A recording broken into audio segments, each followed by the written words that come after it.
the S&P 500 and the Nasdaq 100. Now we can see a few things here specifically on SPY when we get started. Our all-time highs are here at 565. We had our fake out to end last week at 564. Now things heat up and we get a little bit more descriptive. We go about to the 15-minute and see some of this intraday price action. Now a few things here. You're clearly trading in a box, in a rectangle, just in a zone, back and forth, back and forth, back and forth. There is no question about what was happening here for basically about a week, give or so. Now where things get a little bit crazy and we start to see a little bit more is when you get the breakdown here. Now ideally, and we'll go look at those futures, you come back into this level, you reject and you push back down. But we didn't even get the strength from buyers to push us back into this key level, which was 555, pushing down to our next level, 550. Now this is where things could heat up again towards the downside, is because you are totally illiquid in this zone, as you can see right here. Basically a giant gap. There's going to be no real resistance here. You could argue that you get a little bit of a resistance around there at 547, but I wouldn't even make that case. I would be targeting just this level right here of around 544. Now that is going to be the overall sentiment and what I'm kind of looking for here. But for confirmation to start trading that, you're looking for a break below 550, a retest hopefully, and continuation back down. Any sort of kind of retest, even like here where you push up, you fail, you make a lower high, and you continue back to the downside. And you can see that overall trend of the lower highs that have just been established over the past 3-4 days. So again, that's what you're looking for specifically there. Now we zoom out, we go to the Nasdaq futures, because again, this is what a lot of our focus remains on here. And Nasdaq has done very similar types of action here. Now, again, one of the biggest indicator here was the SPY and the Dow, because again, Nasdaq has been kind of trading in this range up here in between 19.7 and 19.3, 19.4, and then eventually you broke down yesterday and things haven't looked back. Now, the other side of this is that you've seen some of these dips back here on the Nasdaq specifically, like last week when we dipped down, but buyers immediately stepped in and pushed us right back into that resistance. Things are different here, as you can see, because we're not just dipping and then coming back into our overall range, which was right up here between 19.7 and 19.3, 19.35. You're actually dipping down and making lower highs. You can see what's happening here. You see lower high, lower high, lower high, and again, a lower high. So ultimately, if you are a bear, that's what you would like to see.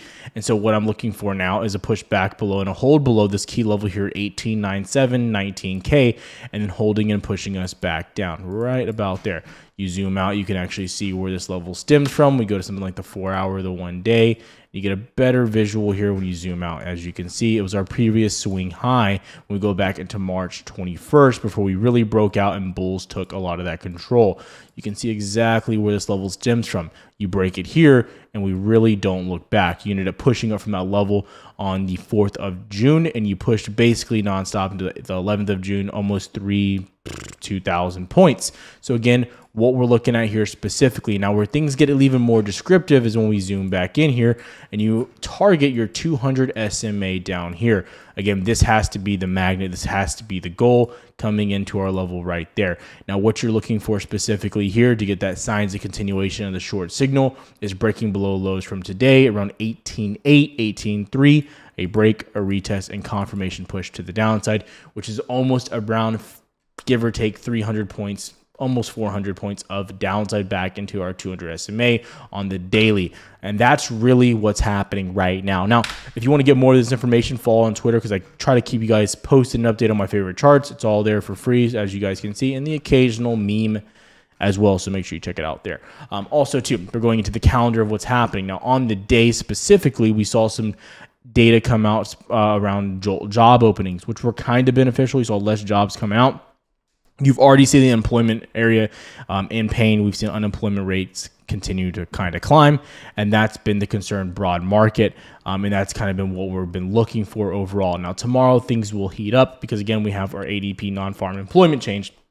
That will give a better look as well of what's really happening there in the job markets as well. So again, what we're looking at yesterday, we know we had the ISM manufacturing, and it was not beneficial. A step further as well, tomorrow you do have a Broadcom AVGO earnings. Again, very important to understand this because, again, we go into something like the daily chart here on SMH semiconductors, and you have SMH coming back down into your 200 moving average. Again, the last time your 200 moving average was the 5th of August. You bounced right off of it and continued basically to climb for the next 2 weeks. So you come back down to this level, 218, 216, should be interesting. And again, you have AVGO, which is one of the largest holdings in the semiconductor space. And AVGO has had a decent little bit of a pullback, but I would argue it's one of your best performing semiconductors overall. It's also one of your top 3 holdings in the Nasdaq. So make sure you understand that as well. So it will be very important for the movement on the overall market after close tomorrow. Now, one step even further, Nvidia. So you guys saw this maybe yesterday. So Nvidia was already dropping yesterday. And I'm not going to lie, I kind of assumed, I was like, with what happened broad-based on the market, I was like, maybe people knew, maybe some insiders knew they were shorting Nvidia because there was news that a subpoena had came out on Nvidia for an antitrust lawsuit.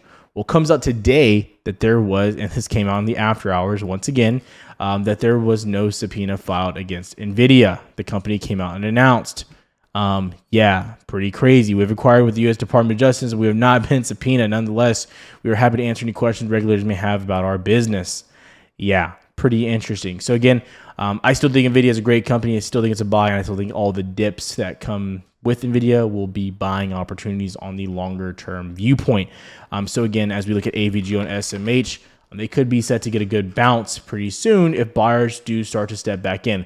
But I will say broad based on the market, as long as NQ is breaking down, and if you break your level that we mentioned here, 18.8, I am looking for that downside. But if we hold up around 19K, then I'll be a fan. I'll be a buyer. I'll be looking for some more upside pressure and buyers to hopefully try to step in. Again, broad-based, what we're looking at there. Now, a few more things as we have the Fed coming in to play very soon. You've seen a 50-point BPS hike is now the standard, right? Or rate cut, right? Very important to understand this. Now, it is official. It is 50-50. Are they going to be pricing in a 50 BPS cut or a 25 BPS cut? All we know is that they're 100% expecting a cut coming into this quarter. So what happens with the dollar? What happened with the overall market? How is it pricing it in? The dollar showed weakness, came back down to our support, and is weakening once again here. You go into 30-year yields, the bond market. How is it interpreting this? It's interpreting it for weakness, which again is dropping again below 4%. You got to be pretty happy with what's happening there. So broad based on the market there, it has to get you excited with how the market is interpreting what's happening with bonds and yields. Again, TLT found some level in the day, pushing back up. If TLT is moving good, it's usually pretty good for the overall market. So despite some of the weakening names and signs, across the market, there are some signs out there that still look promising. Again, going into Edgeful as well here and showing you some of that data that's really important as well. Again, I try to be as unbiased as possible here on the channel. Even though I may be inherently bullish, I still want to go over the downside plays that are still there. Again, we still know September is our worst overall month, especially leading into elections. So I would urge a lot of caution with the dip that's happening here, and not jumping the gun, because it's important to know it's just the 4th of the month. We still have over 20 days to go, and things will most likely continue to be interesting over the next few days and weeks. Okay, so that's the important part, broad base of what I'm looking at. Now, we go into some of the options flow data. Now, if you don't know, guys, if you're new to the channel, Moo is who I use for all my options trading, stocks, everything in between. The link is down below if you want to check them out or try them out. I recommend just opening up a free account and seeing if you like the platform first with everything, really, to be honest. But again, they have every tool that you can need when it comes down to breaking down the market, hot sectors, what's happening with the options flow. And I just like the fills and how it is for day trading. So check them out. The link is down below. So a few things we're going to look at specifically, and we'll go into this and come back to the options chain market. Now, one of the big names I've been liking across the board has been Microsoft. I'm going to show you guys some of the trades that I took here on the day here in a second. But Microsoft has been a decent mover, but I'll tell you what's happening right now is you are rejecting off your 200 SMA, and that is not a good sign, okay? It goes both ways, to the up and to the downside. So again, you're almost a double top here, pushing back down.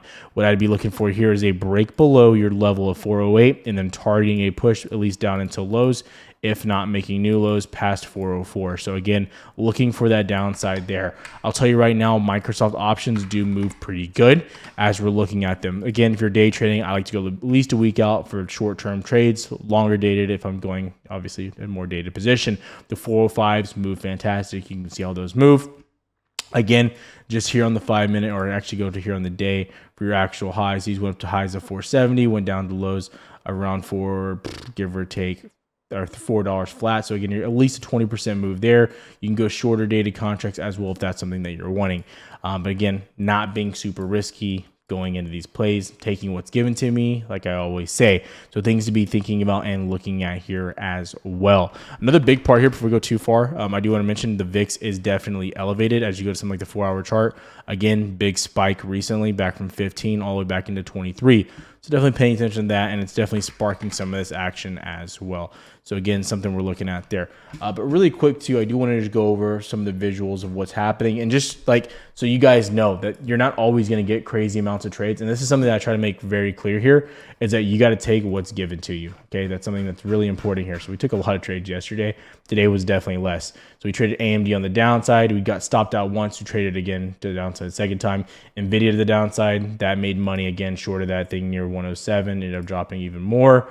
We shorted again AMD, the first one I mentioned. We traded Microsoft to the upside back into the 200 SMA, and that was kind of our day. Like, it was pretty short, sweet, to the point. That's what we wanted to see. And again, some days you're going to get less trades. It's very important to understand that. So just know, even I have to slow down some days, and I have to just take a step back and trade what's in front of me, not what I imagine or what I think is going to be there. Now, going broad market more into something like semis, I still think Nvidia has some broad-based weakness out here. I'm not a huge fan of going short on Nvidia. Jay's been really hammering this one home and really taking advantage. If you start to break back below around the this level right here, going back here, which you're sitting at kind of end of the day, around 107, and you hold below this, in my opinion, you're targeting back down to lows of 101, 102.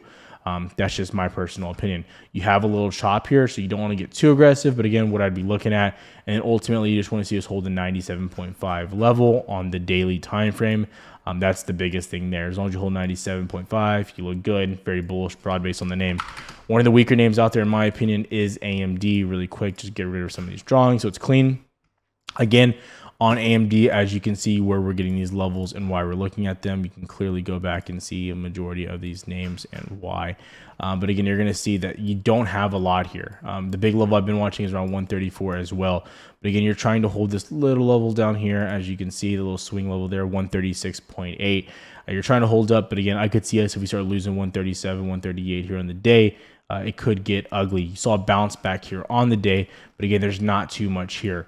The market did bounce for a better part of the day or try to hold up, but again, you started losing that. So going into tomorrow, if we stay below 141, in my opinion, it's easy downside. Easy downside there on AMD. Definitely be watching it. But you do have AVGO earnings, so keep your head on a swivel. Don't get crazy. Another interesting one here is Apple. Apple got below 222, tested to 220, kind of ended the day above 220. That's a good note there. Below 222, I'm pretty bearish, so I'm going to let you know that right now. And I could see us coming down to 215. So if continued weakness happens and lower highs continue here, I do think Apple is a real downside possibility and a play there. Okay, I'm going to let you know that right now. Again, going into next week's contracts, as you look at Apple, they're not usually crazy expensive. Again, you can make money on these contracts, and they trade pretty well. Also, like the 220s here, again, you look at the action here on the day, just quickly going back here on the 1 hour chart. So you can see highs on the day were around 530. As you can see, you ended the day around 320. This is for next week's contracts. So they move very, very, very good. Just to let you know that, again, you don't have to go far the money. That's very close to at the money. That was about a 70% move. So again, these still move really good. We'll definitely be watching as long as you're below 222. I don't love it. If you get above 222, I can see us trading back into 224 in a hurry. So keep it on your watch list as well.